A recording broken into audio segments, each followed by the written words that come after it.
Jake Martinez wiped the grease from his hands with an old rag and looked around his empty garage. The lights buzzed overhead, casting long shadows across the concrete floor where oil stains told stories of countless repairs. It was almost 9 in the evening, and he had not seen a single customer all day. The Outer Rim colony of New Haven was not exactly a busy place for spacecraft repairs. He walked over to his workbench and picked up a small metal part he had been shaping for his personal project. For the past 6 months, Jake had been building a small ship from salvaged parts during his free time. It was nothing fancy, just a basic courier vessel that could zip between planets quickly. Most nights, he worked on it until his eyes grew too tired to see straight. The sound of struggling engines broke the evening silence. Jake looked up from his work as bright lights swept across the garage entrance. A ship was coming in fast, too. Fast for a normal landing. He could hear the engines coughing and sputtering like they were about to give up completely. Jake hit the button to open the large bay doors and stepped back as a strange-looking vessel limped inside. Smoke poured from its rear engines, and sparks shot out from damaged panels along its sides. The ship was unlike anything he had seen before.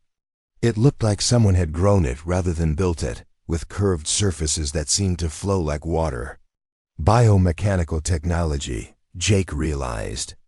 Only a few alien species use that kind of engineering. The engines finally died with a loud bang, and the ship settled onto the garage floor with a heavy thud. Jake grabbed his emergency fire suppressor and waited to see if anything would catch. Fire. After a few tense seconds, the smoke began to clear. A hatch opened on the side of the vessel with a soft hiss. Jake expected to see one of the usual alien traders or miners who sometimes stopped by his shop. Instead, what emerged made him pause in surprise. The being that came out was clearly from the Vorthak species. Jake recognized the serpentine body and scaled skin from news reports about the recent border conflicts. The Vorthak were known throughout the galaxy as fierce warriors who valued strength above all else. This one, however, was different. The alien moved using some kind of mechanical support system attached to his lower body. His legs were clearly not working, and he used his powerful arms to maneuver himself along with the help of the mechanical device. Jake had never seen a disabled Vorthak before. In fact, he had heard that their society did not tolerate weakness of any kind. The Vorthak looked around the garage with suspicious eyes before focusing on Jake.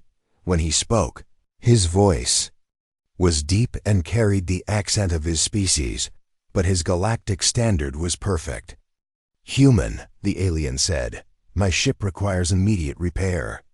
The primary fusion drive has failed, and secondary systems are losing power.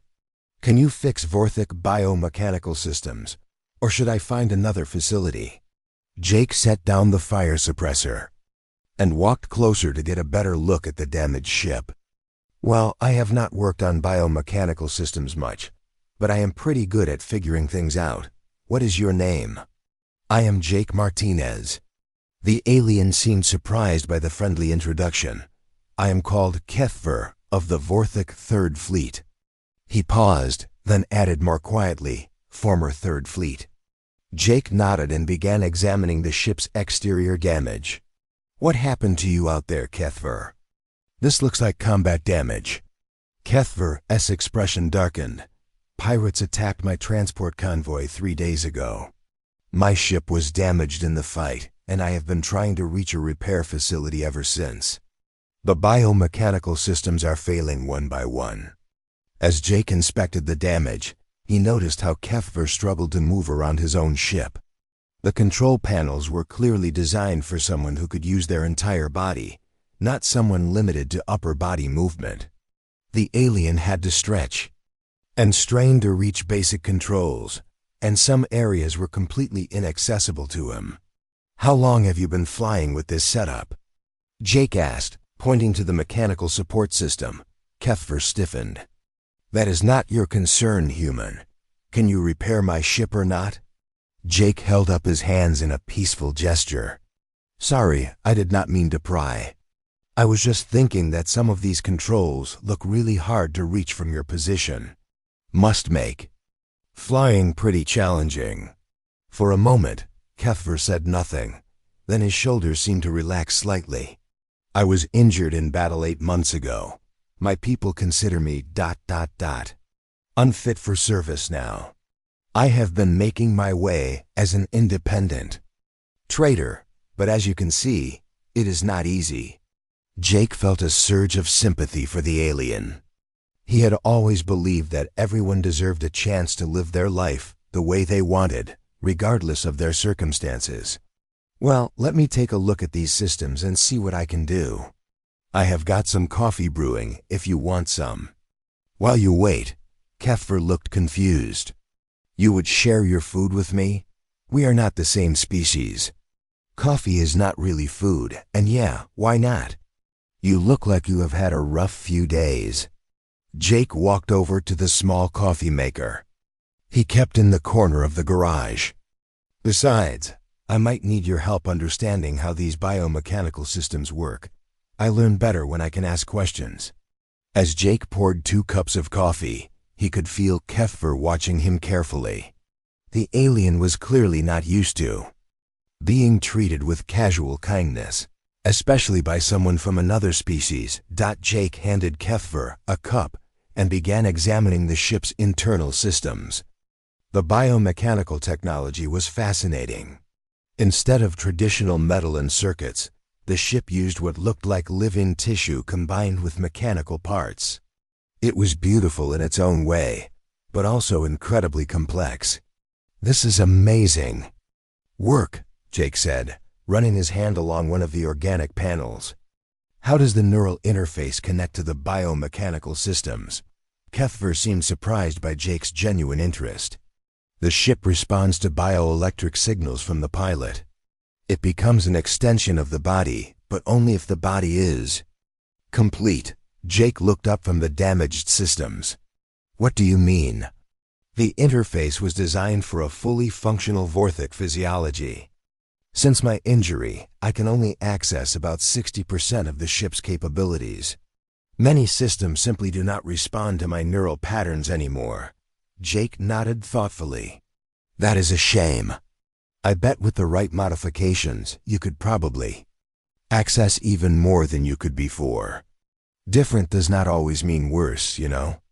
Kethver stared at Jake for a long moment. You speak strangely for a human. Most beings see my condition as a limitation to be pitied or ignored.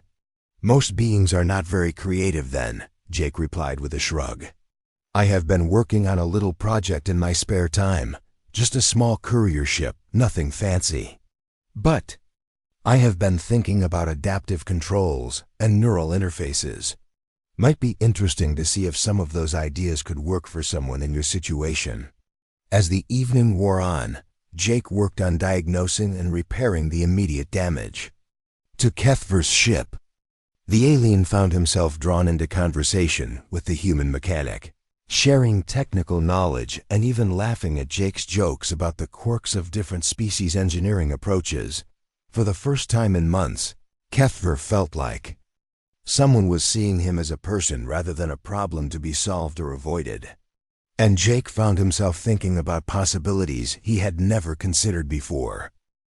The next morning, Jake arrived at his garage to find Kethver already waiting outside in his repaired ship. The Vorthek had spent the night running diagnostics on his vessel, making sure all systems were working properly before attempting any long-distance travel. Good morning, Jake called out as he unlocked the garage doors.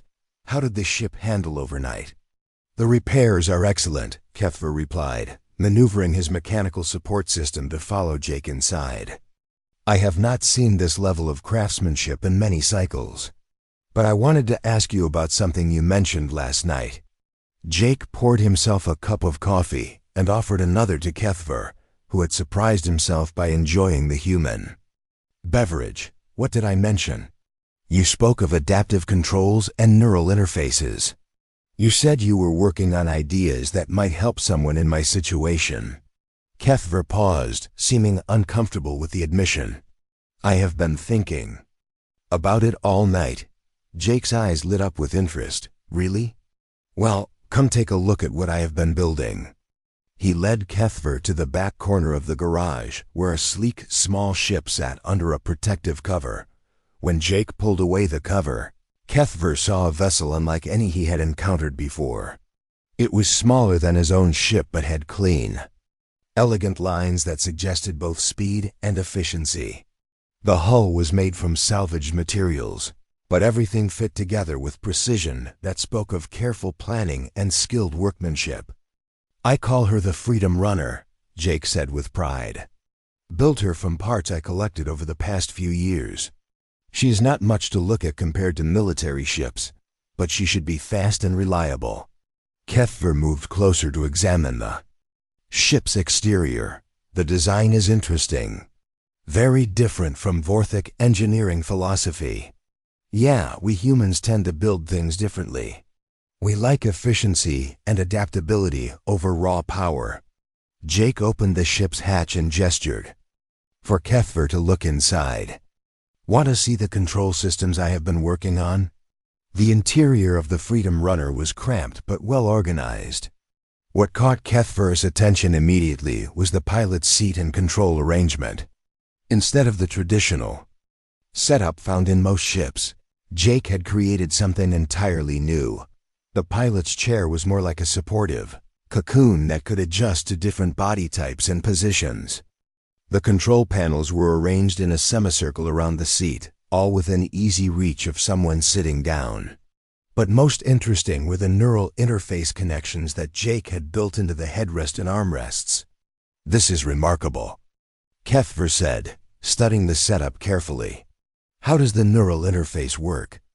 Jake climbed into the ship and began explaining his design. I got the idea from reading about biomechanical systems like yours. Instead of requiring full body movement, this setup reads neural patterns and translates them into ship commands. The pilot thinks about what they want to do, and the ship responds. But neural interfaces require extensive calibration for each individual, Kethver pointed out. How would you account for different species and different physical conditions? That is where it gets interesting. Jake pulled out a tablet and showed Kethver his design notes. I built the system to learn and adapt.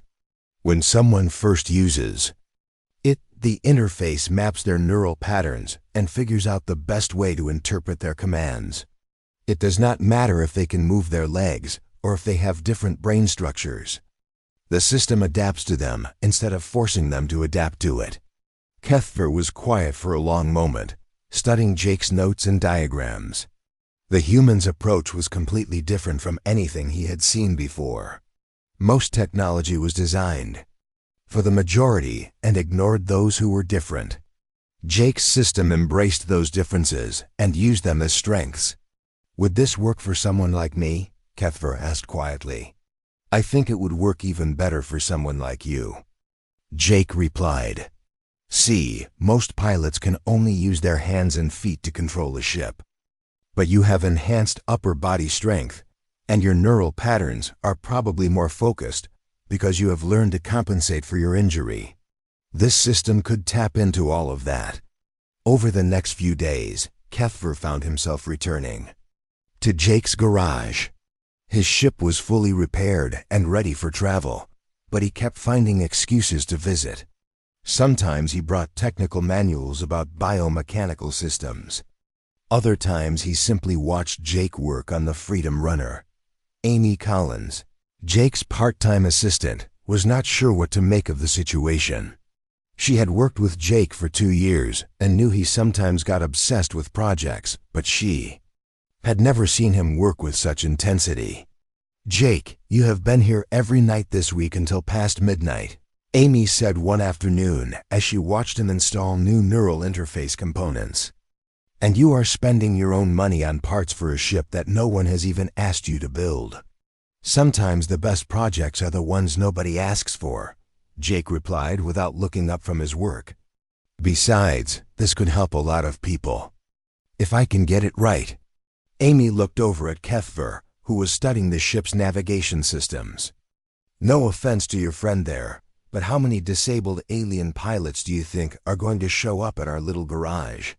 You would be surprised, Kethver said, overhearing the conversation.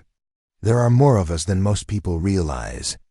We just stay hidden because our societies prefer to forget we exist. That comment made Amy think. She had always assumed that disability was rare among the various alien species, but maybe she was wrong. Maybe there were many beings like Kethver who had been pushed aside simply because existing technology could not accommodate their needs. As the weeks passed, Jake's modifications to the Freedom Runner became more sophisticated. He redesigned the entire control system around the neural interface, creating backup systems that responded to different types of input. The ship could be controlled by thought, by voice commands, by eye movements, or by traditional manual controls. Kethver contributed his knowledge of biomechanical systems, helping Jake understand how to integrate organic and mechanical components. The aliens' insights led to breakthroughs that made the ship's systems more responsive and intuitive. Other customers began to notice the unusual partnership. Some were curious about what the human mechanic and the disabled Vorthak were building together. Others made dismissive comments about wasting time on broken individuals. Jake ignored the negative comments, but they bothered Kethver more than he wanted to admit. He had heard similar things his entire life since his injury, and they still stung. But working with Jake was different. The human never treated him like he was broken or limited. Instead, Jake saw his condition as just another engineering challenge to solve. One evening, as they tested the neural interface calibration, Kethver asked a question that had been troubling him. "Jake, why are you doing this? You could sell this ship and make good money. Instead, you are spending your time and resources helping someone who cannot even pay you properly." Jake looked up from the control panel he was adjusting. "Who says you cannot pay me? You have taught me more about biomechanical systems in the past month than I learned in the previous 5 years. That is pretty valuable payment. But this ship, all this work, it is worth much more than some technical knowledge." Jake shrugged, a gesture that Kethver had come to recognize as the human's way of dismissing concerns about fairness or profit. "Some things are worth doing just because they are right. Besides, I am having fun. When was the last time you worked on something that excited you this much?" Kethver had to admit he could not remember the last time he had felt this engaged with a project. For months after his injury, he had simply focused on survival. Working with Jake reminded him what it felt like to build something new instead of just trying to fix what was broken. As they prepared to test the completed neural interface system, both Jake and Kethver felt the excitement of approaching a moment that could change everything. Neither of them realized that their collaboration was already being noticed by others who might have very different ideas about how such technology should be used. The morning of the test flight arrived with clear skies and calm winds. Jake had been awake since 4 in the morning, running final checks on the Freedom Runner systems. Every circuit had been tested, every connection verified, and every backup system confirmed to be working properly. Kethver arrived at the garage earlier than usual, his mechanical support system moving with nervous energy. Despite his excitement, he could not shake the feeling that something might go wrong. He had been disappointed too many times since his injury to fully trust that this human's creation would actually work. "Ready for this?" Jake asked, patting the side of the Freedom Runner with obvious pride. "As ready as I can be," Kethver replied, though his voice carried a note of uncertainty. Amy had come in early to witness the test flight. She had watched Jake pour his heart into this project for weeks, and despite her initial skepticism, she found herself hoping it would succeed. She had grown to respect Kethver during his daily visits, and she could see how much this meant to both of them. Jake opened the ship's hatch and helped Kethver transfer from his mechanical support system into the pilot's seat. The specially designed chair adjusted automatically to accommodate the alien's body, providing support exactly where it was needed. Remember, the neural interface needs a few minutes to calibrate to your specific patterns. Jake explained as he activated the system. Just relax and think about basic movements at first. The computer will learn how your mind works. Kethver placed his hands on the neural interface contacts and closed his eyes. Immediately, he felt a strange tingling sensation as the system began mapping his neural pathways. It was unlike anything he had experienced before, more gentle and intuitive than the harsh biomechanical interfaces he was used to. "I can feel it learning," Kethver said with wonder. "It is like the ship is trying to understand me."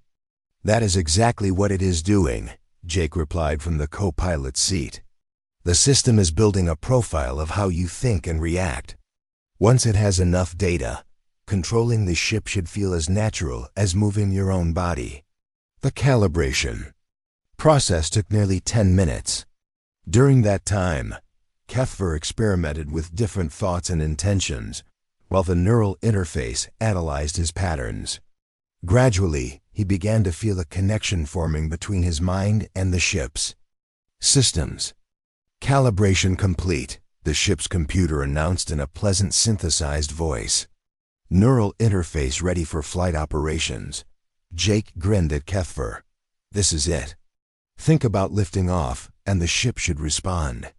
Kethver focused his thoughts on the concept of rising into the air. To his amazement, the Freedom Runner's engines came to life with a smooth hum. The ship lifted off the garage floor with perfect stability, responding to his mental commands as if it were reading his intentions directly. "Incredible," Kethver breathed. "I can feel everything. The engines, the navigation systems, even the environmental controls. It is like the ship has become part of me." Jake watched the control displays as Kethver guided the ship out of the garage and into the open sky above New Haven. All systems were functioning perfectly, and the neural interface was providing response times that exceeded even his most optimistic projections. "Try some basic maneuvers," Jake suggested. "See how the ship handles." What happened next exceeded everyone's expectations. Kethver began putting the Freedom Runner through a series of flight tests, starting with gentle turns and gradually working up to more complex maneuvers. The ship responded to his thoughts with precision and grace, executing movements that would have been impossible with traditional manual controls. "The response time is incredible," Kethver said as he performed a series of rapid direction changes. "I can react faster than I ever could with manual controls because I do not have to translate thoughts into physical movements." Amy watched from the ground through binoculars, seeing the Freedom Runner dance through the sky with fluid motions that seemed almost alive. The ship moved like it was an extension of Kethver's will rather than a separate machine he was operating. "Jake, look at those maneuvers," Amy said into her radio. "He is flying better than most professional pilots I have seen." After an hour of testing, Kethver brought the ship back to the garage. As he settled into the landing pad, his eyes were bright with excitement and something else, hope. "I have not felt this free since before my injury," he told Jake as they powered down the systems. "This ship does not just compensate for my limitations. It actually gives me capabilities I never had before." Word of the successful test flight spread quickly through the small community of New Haven. Within days, other aliens began visiting Jake's garage to see the ship that had been built for a disabled pilot. The reactions were mixed. Some visitors were genuinely curious about the technology and impressed by what Jake had accomplished. A few even asked if similar modifications could be made to their own ships, but others were less supportive. "It is not natural," complained Vextar, a traditional Vorthit trader who had known Kethver before his injury. "You are using human technology to avoid accepting your limitations. A true warrior would find another path." "What path would that be?" Kethver asked calmly. "Sitting in a care facility somewhere, forgotten by my own people?" The criticism stung, but Kethver found that he cared less about the opinions of others. than he had before. The Freedom Runner had given him something more valuable than the ability to fly. It had given him back his sense of purpose and independence. Jake noticed the negative reactions but tried not to let them bother him. He had always believed that helping others was more important than social approval. Still, some of the comments made him think about the broader implications of what he had created. "Amy, do you think we are doing the right thing?" he asked one evening as they watched HFY practice advanced maneuvers in the Freedom Runner. "What do you mean?" Amy replied. "I mean, are we helping HFY, or are we just making it easier for society to ignore the problems that disabled people face?" Amy considered the question carefully. "I think you are overthinking this, Jake. You saw someone who needed help, and you helped them. That is always the right thing to do." As the weeks passed, HFY began using the Freedom Runner for longer trips, gradually expanding his range and taking on courier jobs that had been impossible with his old ship. The enhanced control systems allowed him to outperform many non-disabled pilots, and word of his abilities began to spread throughout the sector. Unknown to Jake and HFY, their collaboration was being discussed in places far from New Haven. Military strategists, intelligence analysts, and technology researchers were all taking notice of the human mechanic who had solved a problem that had stumped major corporations and government research departments. The neural interface technology represented more than just a way to help disabled individuals. It was a breakthrough that could revolutionize how all pilots interacted with their ships. The potential applications were enormous, and several organizations were beginning to develop plans to acquire the technology. One evening, as HFY prepared to leave on a 3-day courier run, he paused to thank Jake for everything he had done. "You have given me back my life," the alien said simply. "I do not know how I can ever repay you." Jake smiled and shrugged in his typical fashion. "Just fly safe and remember to send me reports on how the systems hold up during long flights. That is all the payment I need." As HFY piloted the Freedom Runner into the night sky, neither he nor Jake realized that their next visitor would not be a curious alien or a potential customer. 3 days later, a military frigate would arrive at the garage, bringing with it opportunities and complications that would change both of their lives forever. Freedom Runner had proven that human ingenuity and compassion could overcome barriers that others considered insurmountable. But success, as Jake and HFY were about to learn, often brought its own set of challenges. Jake was replacing a worn bearing in a mining hauler when the shadow fell across his garage. He looked up to see a massive military frigate blocking out the morning sun as it settled onto the landing pad outside. The ship was sleek and intimidating, with the blue and silver markings of the United Nations Space Command clearly visible on its hull. "Amy, are we expecting any military customers today?" Jake called out to his assistant, who was organizing parts in the storage room. "Not that I know of," Amy replied, walking over to stand beside Jake as they watched uniformed personnel exit the frigate. "That is a lot of brass for a routine repair job." The group approaching the garage was led by a woman in a commander's uniform. She was tall and carried herself with the confidence of someone used to being in charge. Behind her walked 3 other officers and 2 people in civilian clothes, who looked like government analysts. "Jake Martinez?" the woman asked as she entered the garage. "That is me," Jake replied, wiping his hands on a rag. "What can I do for you folks?" "I am Commander Lisa Brooks, United Nations Space Command. We need to talk to you about some technology you have been developing." Jake felt his stomach tighten. "Am I in some kind of trouble?" "Not at all," Commander Brooks said with a reassuring smile. "Actually, we are here because we are very impressed with what you have accomplished. May we speak privately?" Jake glanced at Amy, who nodded encouragingly. "Sure, we can use my office." "Amy, would you mind keeping an eye on things out here?" "Commander." Brooks and one of the analysts followed Jake into his small office while the other military personnel remained in the garage. Jake offered them coffee, which they politely declined. "Mr. Martinez, we have been monitoring reports about a ship you built for a disabled alien pilot," Commander Brooks began. "The performance data we have seen is quite remarkable." "You have been watching us?" Jake asked, feeling uncomfortable with the idea. "Not watching, exactly. But when breakthrough technology appears, especially technology with potential military applications, it tends to get noticed by people in my line of work." The analyst, who introduced himself as Dr. Peter Williams, pulled out a tablet and showed Jake some technical diagrams. "We have been trying to develop enhanced pilot interfaces for years. The neural connection technology you created solves problems that our best researchers have been struggling with." Jake studied the diagrams, recognizing some concepts similar to his own work, but implemented in much more complex ways. "What exactly are you asking me to do?" Commander Brooks leaned forward. "We want to offer you a contract to develop adaptive control systems for military vessels. We have hundreds of experienced pilots and crew members who have been forced into medical retirement due to combat injuries. Your technology could allow them to return to active service." "How much are we talking about?"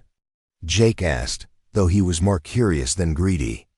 "The initial contract would be worth 2 million credits, with additional payments based on successful implementation," Dr. Williams said. "But more importantly, you would be helping veterans who want nothing more than to serve their fellow humans." Again, Jake was quiet for a moment, thinking about the implications. "Can I meet some of these veterans before I make any decisions?" "Of course," Commander Brooks replied. "In fact, we brought 3 of them with us. They are on the ship now, hoping to meet the man who might give them back their careers." 20 minutes later, Jake found himself aboard the military frigate, sitting in a conference room with 3 former military personnel. Lieutenant Carl Dixon had lost both legs in a boarding action against pirates. Sergeant Helen Park was paralyzed from the chest down after her ship was damaged in combat. Chief Petty Officer Ryan Bell had lost his right arm and suffered nerve damage that affected his coordination. "We heard about what you did for that alien pilot," Lieutenant Dixon said. "Is it true that he can fly better now than he could before?" "His injury? That is what he tells me," Jake replied. "The neural interface allows for much faster reaction times than manual controls. But I have to ask, why do you want to go back to military service? I mean, you have already given so much."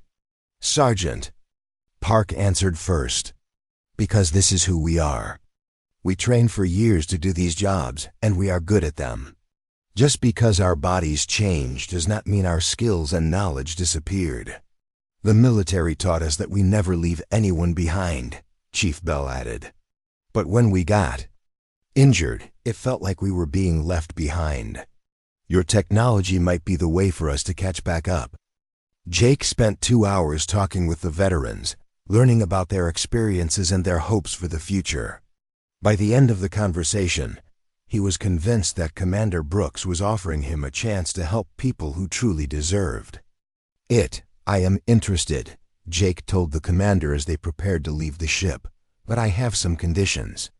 "What kind of conditions?" "First, any technology I develop has to be available to civilian disabled pilots as well, not just military personnel. Second, I want to make sure this does not get turned into some kind of superweapon project. And third, I want my friend Kethvar involved as a consultant.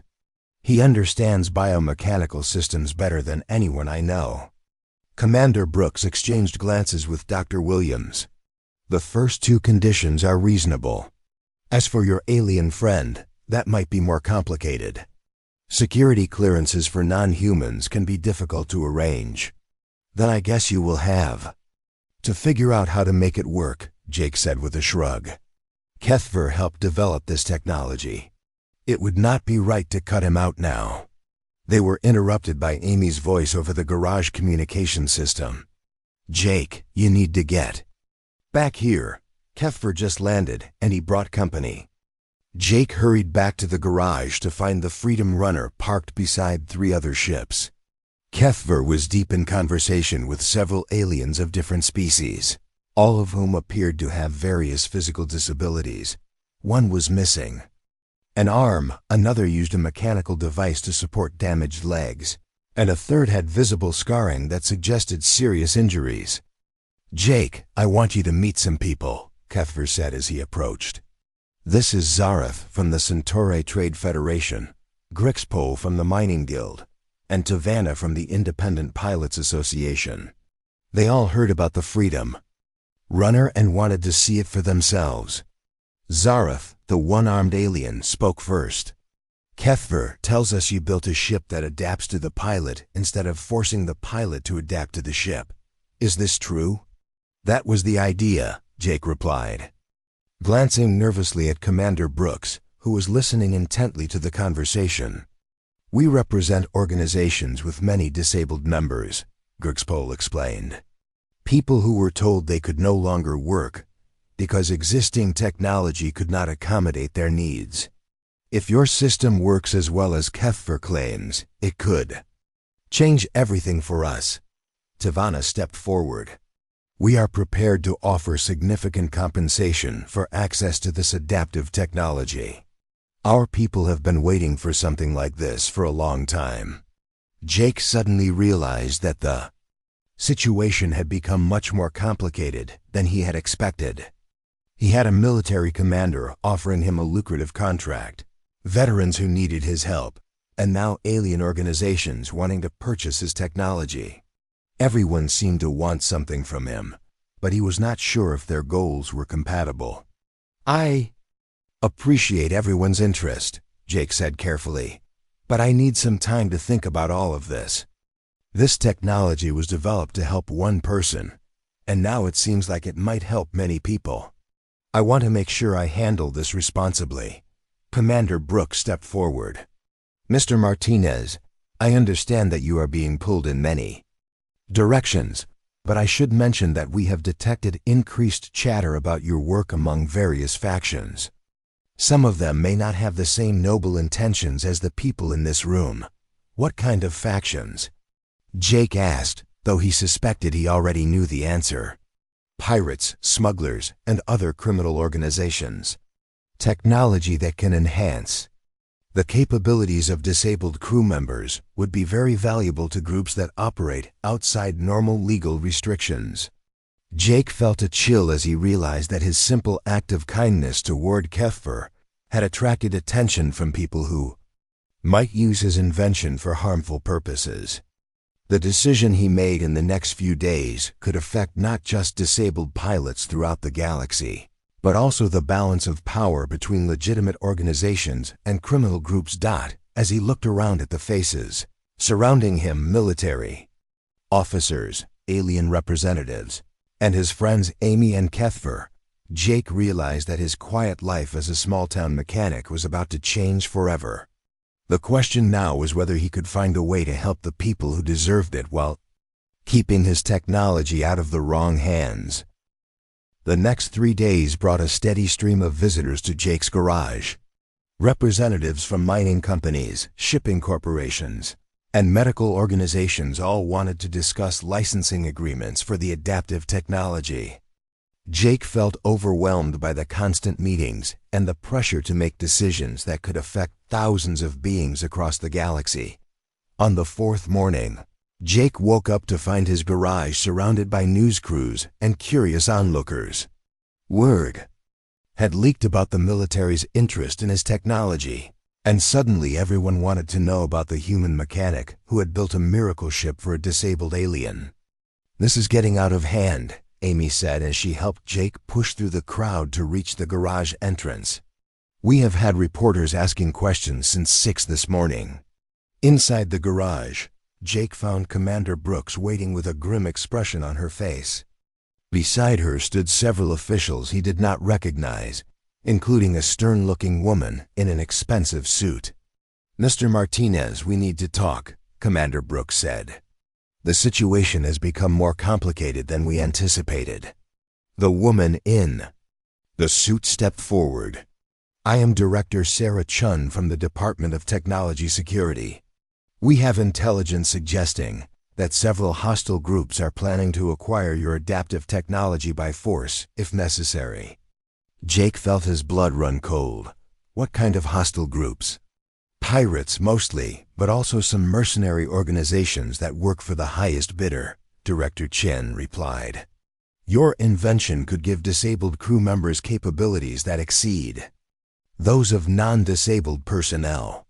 For groups that operate outside legal boundaries, that represents a significant tactical advantage. Commander Brooks pulled out a secure tablet and showed Jake intercepted communications. We have evidence that at least 3 different criminal organizations are planning operations to either steal your technology or kidnap you to force you to work for them. Jake stared at the communications, feeling sick to his stomach. His simple desire to help Kethver had somehow created a situation that might put innocent people in danger. What do you want me to do? Jake asked. We can provide protection, Director Chun said. But in exchange, we need exclusive access to the technology for military applications. We cannot risk this falling into the wrong hands. Before Jake could respond, the garage door opened and Kethver entered, followed by the 3 alien representatives from the previous day. Behind them came the 3 disabled veterans that Jake had met on the military ship. We heard about the threats, Kethver said without preamble, and we have been discussing possible solutions. Zareth, the one-armed alien representative, stepped forward. Our organizations have been talking. We think there is a way to solve this problem that helps everyone who deserves help while keeping the technology away from criminals. Lieutenant Dixon, one of the disabled veterans, nodded in agreement. We do not want to see this technology locked away in some military vault where it can only help a few people. Jake looked around at the faces surrounding him, military officers, alien representatives, disabled veterans, and his friends. Each group had legitimate needs and concerns, but their goals seemed impossible to reconcile. What are you proposing? Jake asked. Dr. Williams, the military analyst, pulled out his tablet and displayed a complex organizational chart. We have been working on this all night. What if we created a joint initiative that makes the adaptive technology freely available to qualified users while maintaining security against misuse? Kethver picked up the explanation. The idea is to establish an independent organization that would oversee the technology.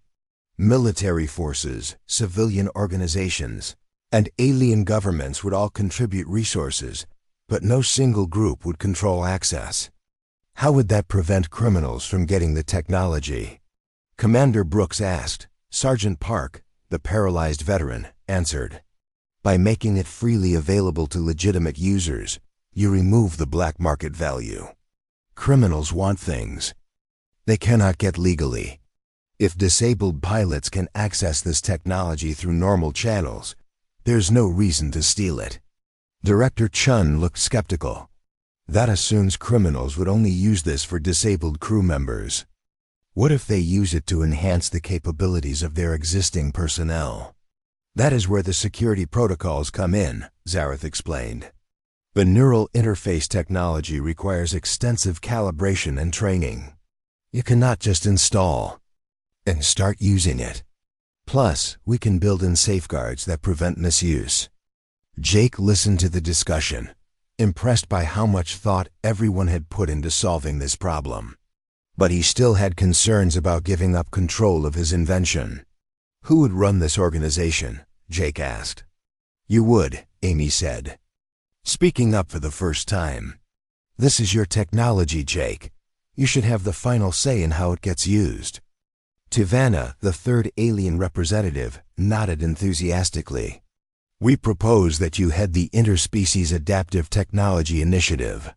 You would have veto power over any application of the technology, and all research would be conducted under your supervision. Chief Bell, the veteran with the damaged arm, added, the military would provide security and logistical support, But the decisions about who gets access would be made by you and a board of representatives from different organizations. Jake felt the weight of the decision settling on his shoulders. This was far more responsibility than he had ever wanted, but he could see that it might be the only way to ensure his technology was used to help people rather than harm them. What about funding? Jake asked. This kind of operation would be expensive. Commander Brooks smiled for the first time that day. Every organization in this room has already committed resources. The military budget, alien trade federations, mining guilds, and medical organizations all want to support this initiative.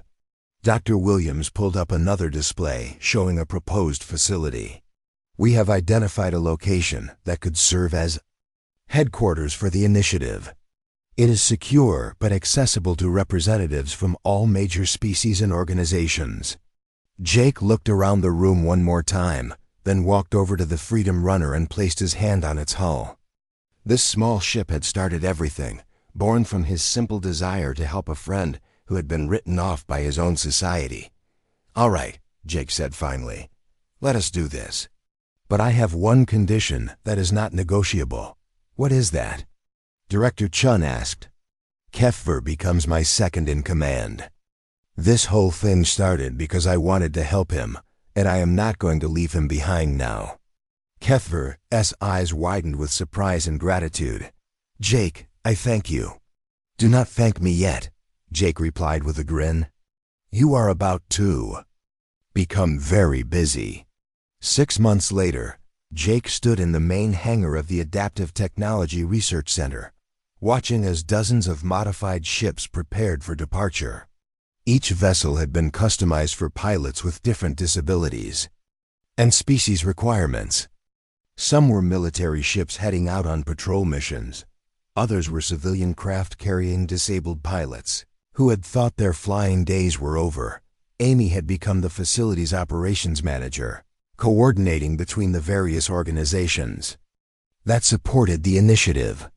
The 3 alien representatives had established permanent offices at the center, helping to ensure that the technology remained accessible to all species. The disabled veterans had become some of the program's most effective advocates, traveling throughout human space to demonstrate how the adaptive technology could transform lives. Their success stories had convinced even skeptical military commanders that investing in disabled personnel was both morally right and strategically smart. Commander Brooks, now promoted to admiral, oversaw the military's contribution to the initiative, while ensuring that security remained tight enough to keep the technology away from criminal organizations. Most importantly, HFY had become living proof of what was possible when society chose to invest in individuals rather than writing them off. His success as a pilot and administrator had begun to change attitudes toward disability throughout Vorthak society. As Jake watched the ships depart, he reflected on how much had changed since that evening when a damaged alien vessel had limped into his garage. He had thought he was just helping one person, but that simple act of kindness had grown into something that was changing lives across the galaxy. The Freedom Runner still sat in the hangar, now serving as a prototype and symbol for the entire program. Sometimes Jake would sit in its cockpit and remember those early days when the biggest challenge was figuring out how to adapt controls for one disabled pilot. Now, the Adaptive Technology Initiative was helping thousands of beings who had been told they were no longer useful to society. Military forces had access to experienced personnel they would have otherwise lost to injury. Civilian organizations could employ skilled workers regardless of physical limitations. And most importantly, individuals who had lost hope were discovering that their lives were far from over. Jake smiled as he watched the last ship disappear into the stars. He was no longer just a mechanic fixing broken ships in a small garage. He had become something he never expected, a leader in a movement that proved humanity's greatest strength was not its technology or military power, but its willingness to see potential in everyone and refuse to leave anyone behind.